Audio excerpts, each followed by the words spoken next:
Hello दोस्तों, देखिए कह रहा है कि दो संख्याओं का अंतर 26 है और एक संख्या दूसरी संख्या की 3 गुनी है। संख्याएं ज्ञात कीजिए। देखिए दोस्तों, कह रहा है कि दो संख्याएं दी गई हैं जिनका अंतर तो 26 है, लेकिन कह रहा है कि जो पहली संख्या है वो दूसरी संख्या की जो है 3 गुनी है। तो आपसे पूछ रहा है कि तो वह कौन संख्याएं हैं, वह कौन कौन सी संख्याएं हैं, आप ज्ञात कीजिए। तो देखिए हम लिखेंगे, मान लेंगे कि माना दोनों दोनों दोनों संख्याएं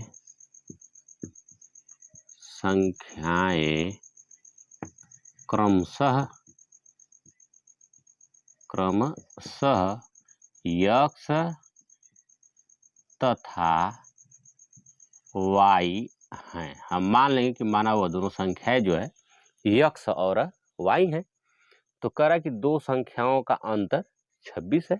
देखिए तो हम लिख लेंगे प्रश्नानुसार, लिखेंगे x माइनस वाई बराबर कह रहा है कि 26 है। समीकरण नंबर हम इसे 1 मान लेंगे। कह रहा है कि दोनों संख्याओं का अंतर जो है 26 है, तो हम लिख लेंगे कि x माइनस वाई बराबर 26, यानी एक संख्या में से दूसरी संख्या घटाने पर हमारा 26 आता है। समीकरण नंबर 1। पुनः कह रहा है कि एक संख्या का मतलब जिसे हम पहले माने x को, कह रहा है कि यह x जो है दूसरी संख्या यानी y का क्या है, 3 गुना है। तो देखिए लिखेंगे इसे, हम लिख लेंगे x बराबर 3y। समीकरण नंबर 2। देखिए कह रहा है कि पहली संख्या यानी एक संख्या x जो है दूसरी संख्या की 3 गुनी है, यानी दूसरी संख्या में जब 3 से हम गुणा करते हैं तो जो प्राप्त होता है वह जो है पहली संख्या है। तो हम लिख लेंगे x बराबर 3y, अर्थात 3 में जब y में जब हम 3 से गुणा कर देंगे तब जाकर के यह जो है x के बराबर होगा। इसके कहने का अर्थ ये है। देखिए अब हम लिख लेंगे x का मान, समीकरण 2 से जो है x का मान जो है हम समीकरण नंबर 1 में रख लेंगे। तो देख रहे हैं कि हमारा x का मान कितना है, 3y है। लिख लेंगे x के यहाँ पर, लिखेंगे देखिए 3y माइनस वाई बराबर 26।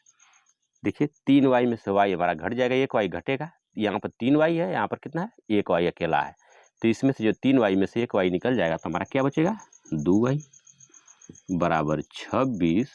अतः y का देखिए मान निकालने के लिए कोई जो है चर राशि जो होती है उसका मान निकालने के लिए जो उसका गुणांक होता है, चर राशि जो होती है उससे हम क्या कर लेते हैं, भाग दे लेते हैं। तो लिखेंगे y बराबर 26 में हम 2 से भाग दे देंगे। तो देखिए 2 1 कम 2 और 2 3 6, अतः y का मान कितना हो गया हमारा, 13।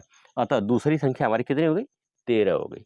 तो दोस्तों इस y का मान आप चाहे किसी भी समीकरण में, दूसरे समीकरण में या पहली समीकरण में, जिसमें आपकी इच्छा करे उसमें आप रख दीजिए और आपका x अर्थात है पहली संख्या भी आप प्राप्त कर सकते हैं। तो देखिए बड़ा आसानी हो जाएगी हमारी, किसमें, दूसरे समीकरण में ही रख लेते हैं अगर हम y का मान। तो लिखेंगे देखिए x बराबर 3 और y का मान कितना आ गया, 13। तो हम गुणा कर लेंगे, देखिए x बराबर 13 3 39। अतः दोस्तों x का मान हमारा हो गया 39 और y का मान हमारा हो गया 13। तो आप देख सकते हैं कि पहली संख्या हमारी कितनी हो गई, 39 हो गई। दूसरी संख्या हमारी कितनी हो गई, 13।